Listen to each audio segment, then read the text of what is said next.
everybody, I'm Sarah and I'm a recorder player.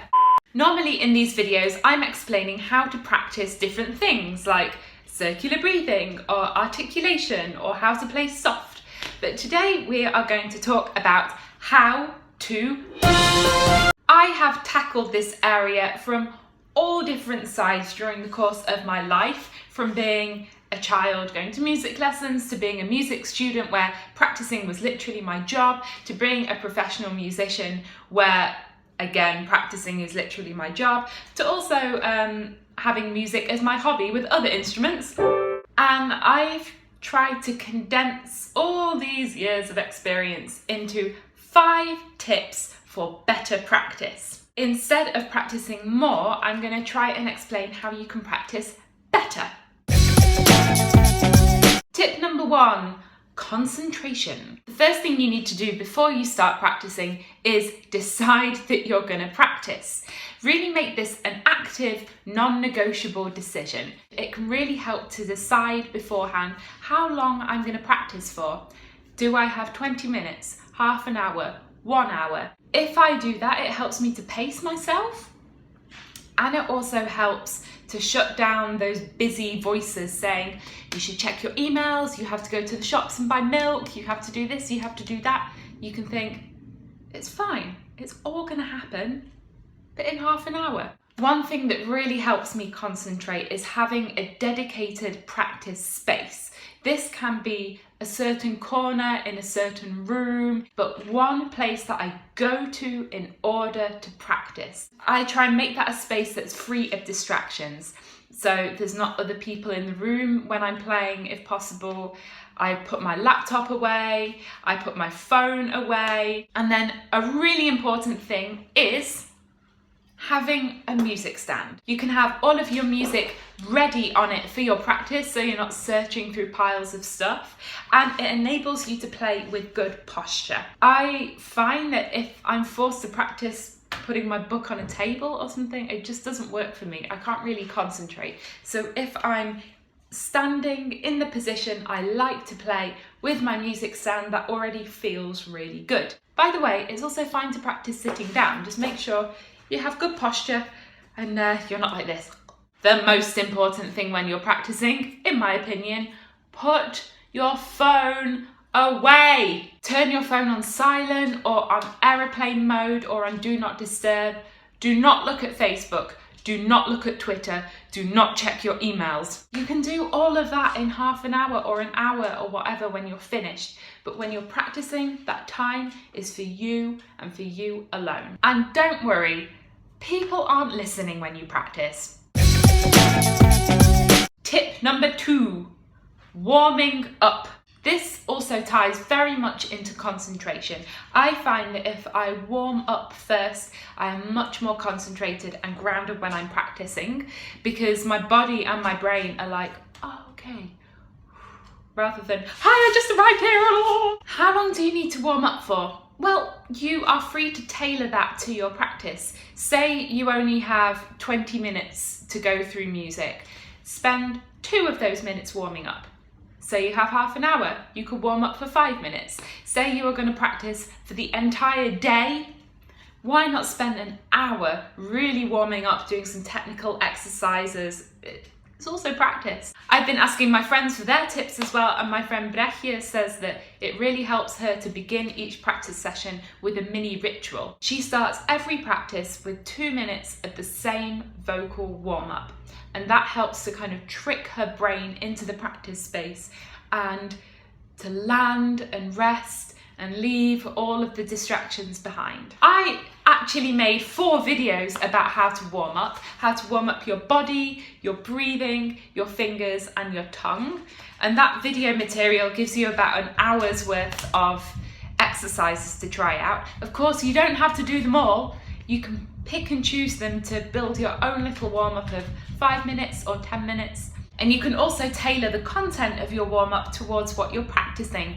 If you're practicing some beautiful phrases or a very soft or long or slow piece, warm up your breathing. If you're practicing some Vivaldi concertos, you definitely want to be warming up your tongue, warming up your finger coordination. One simple tip is to Locate the key of the music you're practicing and warm up with some scales and arpeggios in that key. Tip number 3. Have a clear goal. This goal can range from very specific to general. On a very general level, your goal can be, I want to work on this piece and not that piece. If you don't decide this, then you're going to be playing bits through and thinking, oh no, actually I'll go to there, no, I'll go to there, and you'll be really unconcentrated. You can choose a particular movement of a piece and then narrow it down to a particular phrase. If you're practicing a particular piece, it can be helpful to focus on one aspect of it.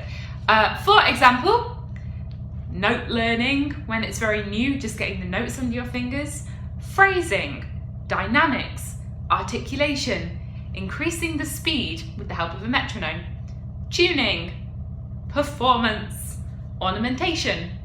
So by focusing on one aspect of those, you can really go deep into it and you're not trying to concentrate on too many things at once. One helpful thing can also be recording yourself practice and listen to it back. This is quite scary to do, and you'll probably hear a lot of things in the recording that you didn't hear when you're playing live. This is especially useful for when you're trying to make a piece really musical or bring out a particular phrase or emotion. You can listen back to hear if it's actually working. This is going to sound quite harsh, but just putting a load of pieces on your music stand and playing through them one after the other, that is not effective practice. You could liken it to really active, concentrated practice on specific aspects. Is a bit like working in your garden, weeding and planting flowers and putting in seeds and making things. And then putting music on your stand and just playing through is like sitting in your garden with a glass of wine and enjoying the fruits of your labour. Of course, it's absolutely fine and great to just sit and play through music once in a while. That's really nice to do. But be aware it's not going to be as effective for your improvement as concentratedly working on things. So if you want to practice a specific piece, don't just play it through from beginning to end 5 times and hope that it's going to improve. You have to actively listen to what you're producing and reflect on what you want to improve or change, and then grab that and work on it. This brings me to tip number 4, the structure of your practice. I have here with me an amazing resource given to me by my teacher in England, Annabel Knight. She gave this to me, I think, 12 years ago, and I still use it today. It's brilliant, and this is a practice plan. As you can see, I've drawn all over it and it's a bit creased. I am going to put a link to a PDF of this in the description below so you can read it at home as well. But for now, I'm just going to talk through it. What Annabel has done is broken up the practicing into 8 different areas, and then you can pick and choose between those when you're practicing. Area number 1 is your daily warm-up / short practice, and within that we have long notes, basic breathing, vibrato, tonguing exercises, scales in basic keys. So these are elements of your warm-up. Box number 2 is studies. So we have studies from people like Alan Davis, Frans Bruggen, Kees Boeke. Block 3 is extended scales and patterns. Scales in thirds, fourth, different rhythms, high registers. Box number 4 is finger exercises, trills, finger vibrato, 5-note scales in all the keys. Box number 5 is tone, colour and nuance, sound, microtones, alternative fingerings, different tone colours. Box 6 is skills. These are specific things like transposition, French ornamentation, contemporary techniques, circular breathing. Box 7 is articulation, the tongue.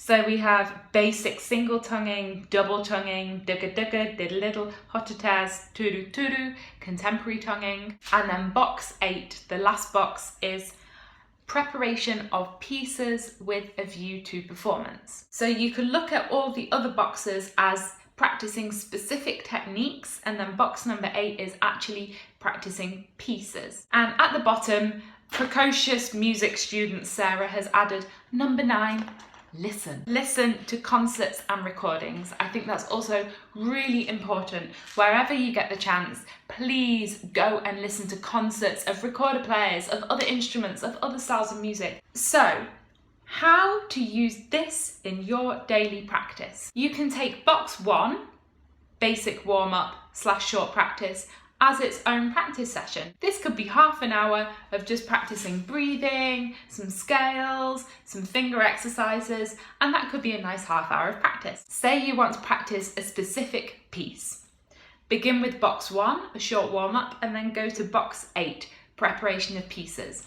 But here, in all the other boxes, you have outlined a lot of different aspects of recorder playing. Try and pick an issue from one of the other boxes and practice the piece through that. So say you have an Italian Baroque sonata, maybe you can choose some extended scales and patterns that are in the same key, or for skills you can have ornamentation, or in tone colour and nuance you can look at the phrasing and the breathing. Music students, I'm looking at you. If you have a whole day to practice and a lot of stuff to do, what I used to do would be, for example, spending an hour on box 1, like a really solid technical warm-up. I would spend another hour on one of the boxes, for example, an hour on circular breathing or transposition. Then I would spend another hour on a piece, and then another hour on another piece.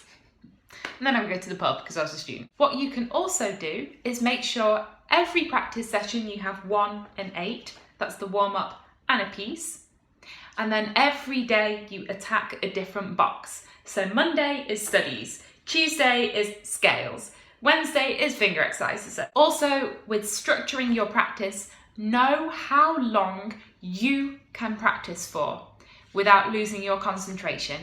Now this is different for everybody. Some people can concentrate really well for 20 minutes and then they have to have a break. My friend Jose, who I spoke to, can practice amazingly for 45 minutes, then has to stop. I like to have a bit of a longer line. If I have 90 minutes, then I really feel like, I'm in my space, I can get everything done. And then the really, really important thing, have good breaks where you are actually relaxing, and make sure you're eating enough to give you the energy you need.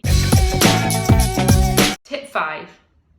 What to do when something is not working. If something isn't working in your practice, you can try and play technical detective. Try and work out exactly what's wrong. Is one of your fingers faster or slower than the rest? Is your tongue too active or not active enough? Do you need to blow more? Do you need to blow less? Is it that your recorder actually needs to be cleaned? If it's more of a general thing, like, oh my God, this thing is so difficult and it's not working and I've tried and tried and tried and I'm not making any progress, it's absolutely fine to just put it down. I spoke in my video, How to Play Fast, about this. If I'm trying to play a piece very fast, what I do is I practice it until just under the speed where I can actually play it, and then I let it sink in for a day, and I come back the next day and it's kind of magically improved and I can play it much faster than the day before. So take everything in small steps and don't force yourself to be perfect all the time. I have tried the technique of, okay, I'm going to play this 5 times perfectly and then I can stop. And then I'm there for another hour going, ah. To finish, I asked a bunch of my friends their tips for better practice.